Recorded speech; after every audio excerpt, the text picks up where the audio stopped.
The next preference we have is start sitting. This is where you set all the settings for when you click start sitting on the main menu.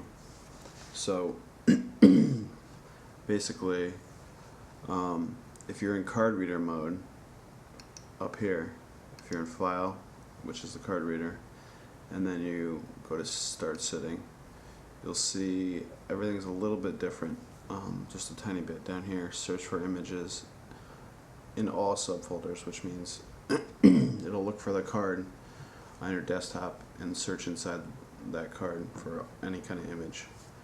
Auto locate PC card volume, that's very handy for a card reader because it'll basically automatically scan until it sees a card and then download the images. Open the select folder dialog of volume found. That means that as soon as it finds a card, it'll pop up and say, what do you want to call the folder, or resume a folder that you've already started.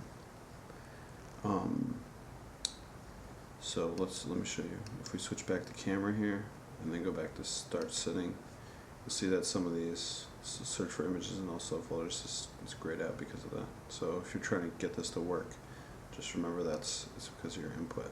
It's changed. And the first button you see here is Customize Start Sitting.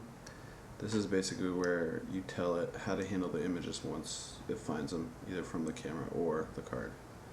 So copy source images to sitting folder. That's usually an automatic. You probably always want to have that on because that just means take the images from the card, put them on your hard drive in your main images folder.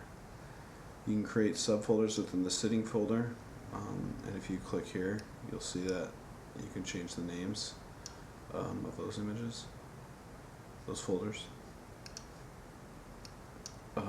Enter operations window after copying source images. So when you first click start sitting in the main menu, and then it finds the images, downloads them, you want it to automatically go into your normal workflow so you can start using TEPS. So that's what this checkbox does. Display copied images only in the thumbnail window.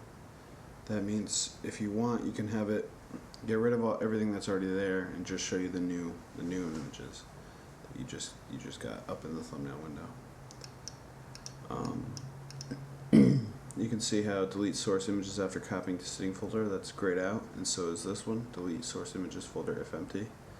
That means that you have camera selected. So if we go back to input and go to file, which is card reader, go to start sitting, customize start sitting, you'll see that they're not grayed out anymore. And what you can do is you can have, as soon as the card's downloaded and everything's, all the images are off the card, you can have it automatically delete the card for you, and also delete the source images folder if it's empty. This checkbox we usually leave on, unmount source images volume after copying. This just basically means eject the card, so you don't have to eject it.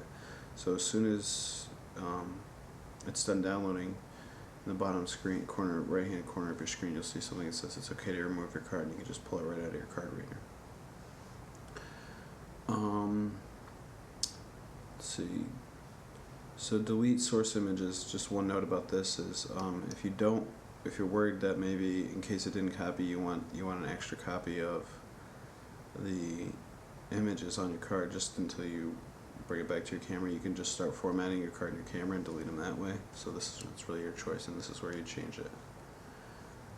Current base name option, this basically talks about how your images are going to be named. If you click that, you'll see if we can fit this here, you can see everything. This is how the file names when they come in are going to be named. Right now default, let's just use the original name, whatever your camera named it. Most people like that. And we just put some numbers in front of it, 001, and then the numbers. And if there's this is where you set if a name already exists, TEPS won't delete it, it'll just create a unique name. But you can also, there's all these other options, default text strings, so you can say enter customer's name or something to remind you what to put there. Sitting folder name, so it'll name the images the same as how you created your sitting folder. custom name, so you can add whatever you want here to combined plus the date or the location. And just so you know, actually it doesn't matter what order you click these in.